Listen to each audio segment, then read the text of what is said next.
नमस्कार साथियों, आपका स्वागत है अपना स्टडी लेक्चर यूट्यूब चैनल में। तो दोस्तों, एक बार फिर हाजिर हम आप साथ एक नए और बहुत महत्वपूर्ण टॉपिक लेकर। यानी फ्रेंड्स, आज इस वीडियो में बात करेंगे कि आपकी ज़मीन है, कोई प्लॉट है, कोई अचल संपत्ति है, उसका कोई भी व्यक्ति ने ज़बरदस्ती कब्जा कर लिया है, तो इसकी शिकायत कहाँ करेंगे और कौन कौन सी इसके पीछे धाराएँ लगती हैं, जिससे कि आपकी ज़मीन जिस व्यक्ति ने हड़पा है उसके पक्ष में या उसके खिलाफ़ आप एक्शन ले सकते हैं। तो आइए वीडियो को शुरू करते हैं। अगर इसके बावजूद भी अगर आपका कोई प्रश्न है जिसे आप जानना चाहते हैं तो आप कमेंट कर सकते हैं, उस पर मैं आपको वीडियो प्रोवाइड कर दूंगा। बहुत सारे वीडियो में खेतों से संबंधित, क्षेत्रफल से संबंधित ऑलरेडी मैंने बहुत सारे वीडियो प्रोवाइड किए हैं, तो आप चैनल पर जाके प्लेलिस्ट में ज़रूर देखिएगा, बहुत सारे वीडियो आपको मिल जाएंगे। यहाँ पे बात करेंगे ज़मीन में अगर कोई संबंधी विवाद है तो उसके पीछे कौन कौन सी धाराएँ लगती हैं जिससे कि आपकी ज़मीन आपको वापस मिल जाए, तो आज इस वीडियो में सीखेंगे। तो आइए वीडियो को शुरू करते हैं। तो आज के समय की अगर हम बात करते हैं तो ये अपराधों की संख्या बढ़ती जा रही है। लोग एक दूसरे के ज़मीन पर कब्जा कर रहे हैं, संपत्ति पर हक जता रहे हैं, मालिक का हक होने के बावजूद भी वो अपना ज़मीन नहीं पा रहा है। तो इसके पीछे बहुत सारे रीज़न हैं। बहुत सारे लोग धमकाते हैं, डराते हैं, यहाँ पे मारने की धमकी देते हैं, तो इससे लोग डर जाते हैं और एक्शन नहीं लेते हैं। तो यहाँ पे आपको कुछ धाराओं के बारे में बताऊंगा जिससे आप धाराओं का इस्तेमाल करके आप अपनी ज़मीन को पा सकते हैं। तो पहला अगर हम धारा की बात करते हैं तो ये 420 है, यानी आईपीसी धारा 420 है। इसमें क्या होता है कि कोई भी व्यक्ति आपकी ज़मीन को अगर धोखाधड़ी से कब्जा कर लेता है, यानी 420 करता है आपकी ज़मीन को, तो वहाँ पे आप ये धारा का इस्तेमाल कर सकते हैं और इसकी शिकायत आप थाने में कर सकते हैं, पुलिस स्टेशन में कर सकते हैं, जिससे आपके ज़मीन को निश्चित रूप से कानून आपकी मदद करेगा। ठीक है, यानी इस धारा का इस्तेमाल आप कर सकते हैं, पुलिस थाने में जाकर रिपोर्ट दर्ज करा सकते हैं, फिर इस धारा के अंतर्गत कार्रवाई की जाएगी। आपको बता दें कि कोई भी व्यक्ति इस अधिकार का उपयोग कर सकता है। यानी मान लीजिए कि आपकी ज़मीन है और किसी व्यक्ति ने इसमें बोला कि भाई साहब आप ये ज़मीन हमें दे दीजिए और इस पर हम ये खेती करने वाले हैं। ठीक है, और कुछ दिन वो खेती भी करता है, खेती करने के बाद वो अपना हक जताने लगता है, आप उससे ज़मीन मांगते हैं तो वो नहीं देता है या आपको डराता है, धमकाता है। तो इस तरह से धोखाधड़ी से अगर कोई भी व्यक्ति आपकी ज़मीन लेता है तो ये 420 यानी आईपीसी धारा 420 का इस्तेमाल आप कर सकते हैं। ठीक है, अब नेक्स्ट अगर हम बात करें, अगर कोई संपत्ति का गलत इस्तेमाल कर रहा है, जैसे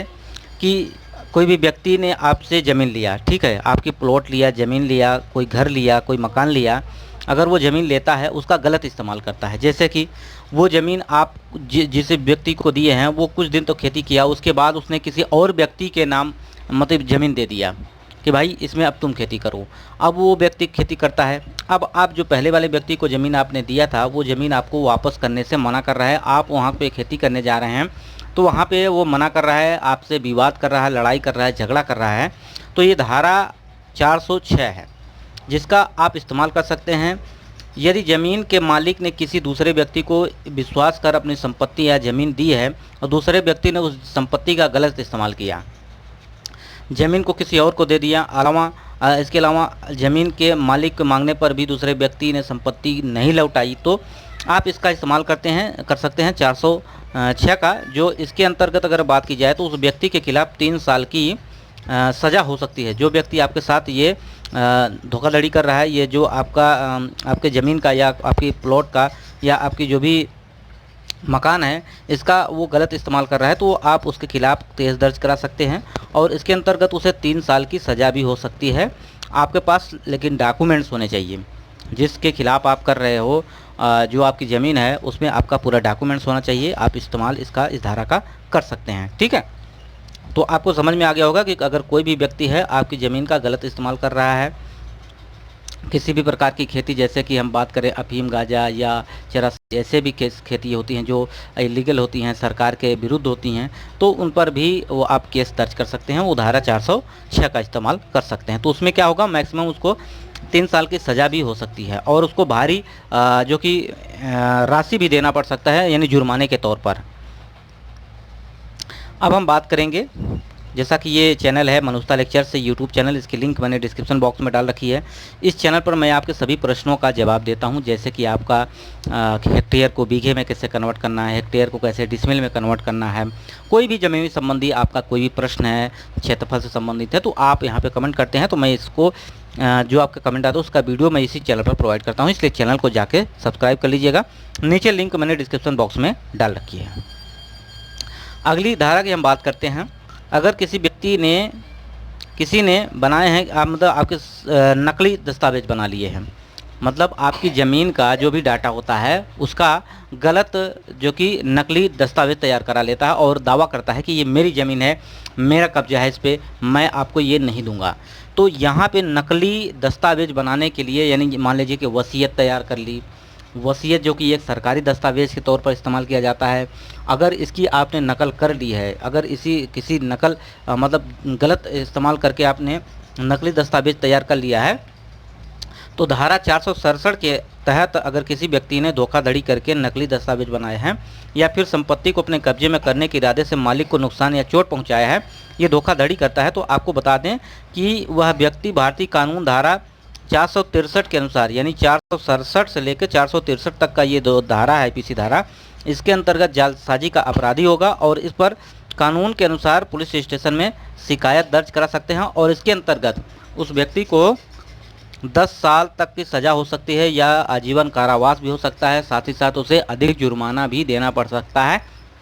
यानी यहाँ पे उसको धनराशि की भी हानि हो सकती है। तो अगर कोई भी व्यक्ति ऐसा काम कर रहा है, नकली दस्तावेज बना रहा है, तो कृपया अगर ना करें, नहीं तो इसके तहत आपको सज़ा हो सकती है।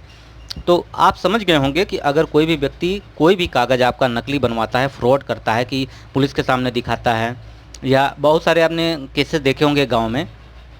कि किसी की व्यक्ति की ज़मीन है, वहाँ पे वो रह रहा है, लेकिन दूसरा व्यक्ति वहाँ पे थोड़ा सा निर्माण कर देता है, वहाँ पे कोई कार्य चालू करा देता है और उसके बाद वो कहता है कि मैंने इस पर कब्जा कर लिया है और उसका कुछ कागज़ आप जो कि बनवा लेता है, ठीक है, नकली तौर पर। असली नहीं, नकली तौर पर ही बनेगा, क्योंकि असली तो जिसका है उसी को मिलेगा। लेकिन अगर नकली बनवा लेता है और उसके तहत आपको पता चल जाता है कि उसने नकली डॉक्यूमेंट्स बनवाए हैं, तो उसकी शिकायत तुरंत जाके आप थाने में कर सकते हैं। और ये धारा आईपीसी जो धारा लगेगी 467 यानी 463 के बीच में जो धाराएँ होती है, 63 से 67 के बीच में, उसके अंतर्गत नकली दस्तावेज बनाने के लिए उसको सज़ा हो सकती है, 10 साल की सज़ा हो सकती है,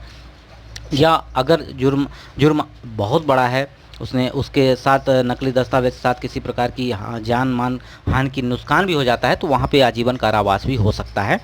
तो आप समझ गए होंगे कि अगर कोई भी व्यक्ति आपके साथ गलत कर रहा है, फ्रॉड कर रहा है, आपकी ज़मीन ज़बरदस्ती हड़प रहा है, तो इन धाराओं का इस्तेमाल आप कर सकते हैं। आप जा सकते हैं थाने में रिपोर्ट कर सकते हैं। तो ये वीडियो आपको कैसा लगा कमेंट बॉक्स में जरूर बताइएगा, चैनल को सब्सक्राइब जरूर कर लीजिएगा। इसके साथ कोई आपके मन में प्रश्न है जिसे आप जानना चाहते हैं तो कमेंट करिएगा, मैं उस पर आपको वीडियो प्रोवाइड कर दूंगा। वीडियो यहीं समाप्त करते हैं, नमस्कार।